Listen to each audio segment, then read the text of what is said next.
Ang buhay sa abroad ay hindi pwede nating sabihin isang biro lang or isang paglalaro or isang masubukan nga. Alam niyo po na isa sa pinaka-solution basta naghihirap yung pamilya is mag-abroad. At madalas may mga madaling paraan, may illegal na paraan, may maayos na paraan. Lahat ng yan pwedeng subukan ng isang tao. Ikaw na nag-abroad, ano yung paraan para makapunta ka dito sa abroad? Kasi sa special guest natin for today, malalaman ninyo kung anong way kung paano siya nakapunta dito sa abroad. Please, pakishare po ng link ng program na ito at sama-sama natin tuklasin yung buhay ng ating special guest for today.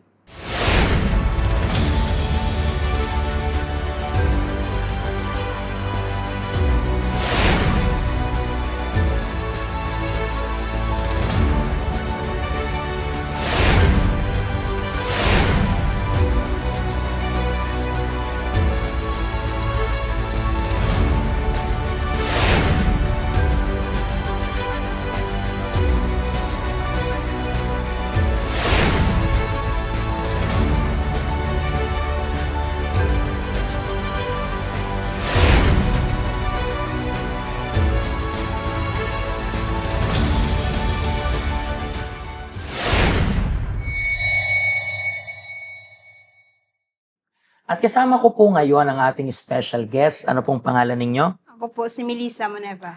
Ma'am Melissa, gano'n na po kayo katagal na nag-work abroad?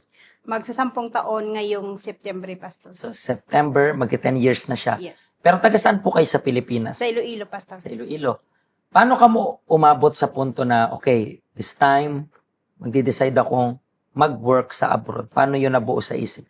Ano lang, yung decision ko lang na gusto ko lang ma-experience yung buhay abroad. Yun lang talaga yung walang anong halong nag-iisip kung ano. Basta gusto ko lang ma-experience yung... Experience. Meron ka po bang mga family members na merong experience na abroad or wala naman? Wala naman. So, paano siya pumasok sa isip mo? Kasi yung kaibigan ko kasi, may tita siya nagtatrabaho sa agency doon sa Singapore.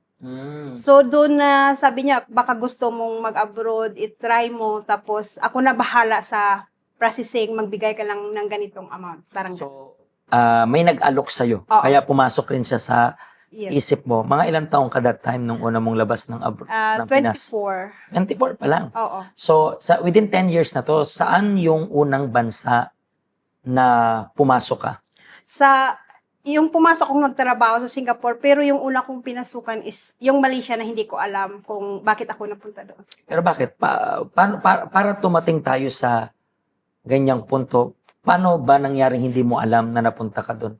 Kasi yung nag-recruit sa akin, hindi ko alam na illegal recruiter pala yon. Kasi akala ko kaibigan ko yung nagsabi sa akin, nag-invite. So, kailangan kong okay lang kung ano yung sasabihin nila at sundin ko kasi alam ko na kaibigan ko may tiwala ako doon. So, nung dumating, bago ako nakaparating sa Singapore, maraming trials kasi ilang immigration ang nadaanan ko at na-hold ako at na-interrogate ng ilang oras bago makalabas. Nakalabas. So, ito yung nag-alok sa'yo na mag-abroad, Oo. illegal pala. Oo. Mga magkano rin yung naibigay mong pera? Siguro, pati sa mga kailangan yung show money. So, around 50,000 pesos. And then, illegal pa yung napasukan mo. And then, imagine mo, I was even thinking na first time mo niyan mag-abroad. Opo. Tapos ganyan pa yung na-experience mo. So, Yes. hindi siya ganong kagandang Opo. experience. And then, yung finally, nakadating ka sa amo mo. Kamusta naman yung amo mo niyan? Yung amo ko, okay naman, pero yung problema, yung alaga ko, dalawang matanda na puro may sakit. Tapos yung isa yung may dementia. So, every time na may problema o nawawala, ako lang palaging binibintangan. Araw-araw, wala akong araw na walang mali. Pero ilang years ka nakapag-work sa kanila? 2 years tinapos ko talaga kasi gusto kong malinis yung kontrata ko bago ako lumipat. Pero hindi ko, tinapos ko lang, hindi na ako nag-abroad. Yun. So, bumalik ka ng Pinas, and then nag-stay ka sa Pinas ng medyo matagal. Oo, mga 6 years din. 6 years rin. Yes, pero wala nang balak na mag-abroad sana. Sana, pero ano yung nagtulak sa'yo? Okay, this time, walang ibang choice. Abroad talaga. Oo, kasi sa within 6 years na pag-stay ko sa Pilipinas, maraming nangyari sa buhay ko, yung mga ups and downs. So, about sa family, broken family. So, nag-decide na yung tita ko, if gusto mong umiba naman yung buhay mo, itry mo dito sa Canada. So, para matulungan nila ako, kailangan kong mag-cross country papuntang Canada. Mhm. So, kaya dito ako nag-try sa Hong Kong. Thinking mo talaga is mag-work ka dito sa abroad, not for the cause of working talaga. Yes. Talagang mag-cross Yes. country lang, papuntang Parang, Canada. oo. And ilang years ka na nagtatrabaho dito sa Hong Kong? 8 years ngayong September. Okay, 8 years na. And nakailang amo ka na rin dito.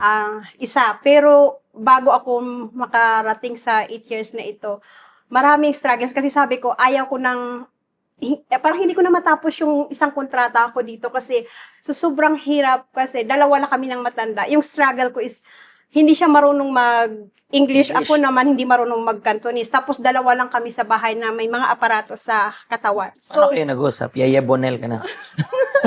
Alam mo yung... Sign, gano'n. po, Pastor. Tapos yung guilty ako sa sarili ko kasi tuwing inuutusan niya ako na ganito, ganyan, hindi ako makatulong. Instead na makatulong ako sa kanya, yung parang naging burden pa ako kasi, kasi kailangan niya pang tumayo at siya mismo yung kukuha ng kailanganin. Yung Kasi parang hindi niyo talaga magkain. So, isa sa pinaka naging struggle mo sa adjustment is yung language talaga. Yes, Pastor. Mga gaano ka katagal na naka-adjust sa kanya? Actually, naka-adjust ako nung nakarating na ako dito. Sa simbahan. Center. So, paano yung plano mong cross-country lang? Hindi pa yun narating kasi nung dito na ako, sa amo ko kasi, alam mo yung marami naman akong friend, may nag-invite naman sa akin kung gusto mo yung magnegosyo ka, yung online business para mabilis ka kumita kasi nga parang bumagsak ako sa point ko na kumbaga lumayo ako sa pamilya ko para Iparaos. Oo, yes, parang Iraos sila sa kahirapan. mag-revenge. Yun talaga yung ko, yung Revenge, hindi iraos sa kahirapan. Revenge talaga. Ilayo ko yung anak ko sa tatay sa tatay niya, parang ganun. So, sabi mo napunta ka dito sa health center. Pero gaano ka palang katagal na nagwo-work sa abroad nung nalaman mo yung or nakapunta ka dito sa health center? I think mga 5 months pa lang ako. Bago pa lang. Oo, pero baon na ako sa utang. So, dito yan sa Hong Kong, nagkautang-utang. Kasi, So, ikaw rin yung mga Pinay na kung nagigipit sa bangko kakapit. kasi sa akin naman, umutang ako para pangkapital sa, alam mo naman sa negosyo na kung mataas na yung pack na kinuha mo, syempre, parang may ganun. So syempre, parang ako na Nagmamadali ka kasi. Nagmamadali ako na kailangan kong ma-achieve pero hindi ko naisip yung mga plano. Interestingly, so na-cancel lahat ng plano mong mag-cross country, this thing, nung napunta ka dito sa health center. Yes, Pastor. Umiba talaga yung mindset mo. Yes, Pastor. Tapos, yung first time ako nakapunta dito is Monday din yun kasi about sa finances. Kasi nagsastruggle ako sa finances. Pero since nung pumunta ka, doon na rin nagsimula na maging maayos yung buhay mo. Yes, Pastor. Simula nung sabi niya sa akin ng isang nagbigay sa akin na pumunta ka dito, 1 oras lang, it's about sa finances, kung paano mo baguhin yung finances mo, paano mag-guide, kung paano ka lumago. So ito talaga yung hinahanap na question ko na gusto kong umangat sa buhay na Sa tamang paraan. sa tamang paraan kasi gusto ko talaga madalian eh. Pero paano naging, sabi natin, in your own point of view, sabi mo nga, dito sa Hong Kong, mahirap, madaling, usually yung mga Filipinos, nakakautang agad, bago pa lang dito sa Hong Kong, gano'n na agad yung nangyayari. Para po sa'yo, gaano ka-helpful itong help center para sa mga kapwa or kababayan nating mga OFW? Malaki talaga yung tulong at impact, lalo na sa ating mga OFW, lalo na yung bagong mga papunta dito.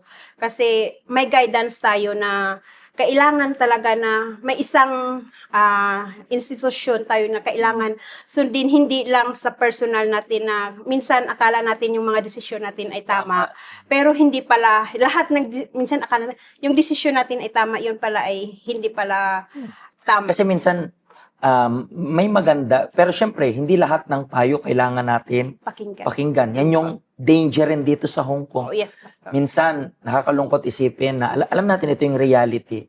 May mga nagpapayo na hindi maganda yung intention sa kanila. Pero doon sila naniniwala. Totoo, Pastor. Kasi sa ako nang galing dyan. Ganyan ka rin. Oo. Pero yung, for example, itong health center na wala tayong intention mula sa kanila, pero minsan ang hirap nilang maniwala. Minsan, isipin na, ako, puro pera lang yan. Ako, pero ikaw ay isang proof na basta sumunod lang, may malasakit yung mga counselors natin, may malasakit yung mga pastors dito para sa kanila, para maging maayos yung buhay nila. Isa ka saksi, hindi lang basta saksi, ikaw ay isang testimony pa. Anong mapapayo mo sa mga OFWs na siguro bago lang rin dati? Para isipin mo, imagine mo, 8 years ago, Yes. na nangangapa sila, mga 1 month, 2 months, 5 months pa lang dito sa abroad. Ano kung mapapayo niyo sa kanila? Yung mapapayo ko lang sa mga parating o bago dito na OFW sa Hong Kong or saan mang bansa pumunta, na kailangan lang talaga yung perseverance talaga, kung ano yung goal natin na pagpunta dito at minsan i-balance din natin yung mga advices sa mga paligid natin na akala natin minsan na tama yung mga advice nila pero end of the day tayo pa rin ang mapapahamak. So, that's a very, very good advice. So, as you can see, yung health center natin, hindi tayo religious. We are a church. Yes, health center natin is a church, pero nagbibigay tayo ng practical advice na para sa future ninyo, magiging maayos. Kailangan nyo lang pong bumisita sa amin. Everyday po kaming bukas. Ikaw lang po yung inaantay namin. Okay? Mga kaibigan, sa next episode natin, abangan ninyo po yung next story ng ating kababayan na OFW na marami rin struggle. Na siguro yung struggle nila, nagiging struggle mo as of now. But in the same way na nagtagumpay sila, pwede ka rin magtagumpay. Maraming salamat po sa pag-special guest. I believe marami tayong kababayan na natulungan ng story mo. Maraming salamat po. At maraming salamat rin po sa pakikinig nitong program na ito. Pagpalain po kayo ng Diyos. Until next time po. Hello, ako po si Pastor Joshua dito po sa UCKJ Health Center dito po sa Hong Kong. At yung mga napanood nyo pong testimony ay mga testimony ng mga OFW dito sa Hong Kong. Pero I believe makaka-relate rin naman kahit nasaan po kayong bansa. Basta OFW. Ang health center po natin ay walang pinipiling religion. Base na rin po sa name, Health Center. Kung kailangan nyo po ng karagdagang information, nandito lang po sa baba lahat ng information na kailangan ninyo. Kontakin nyo lang po kami at magiging masaya po kami na matulungan ka, ma-assist ka, nasaan man po kayong bansa. Pagpalain po kayo ng Diyos.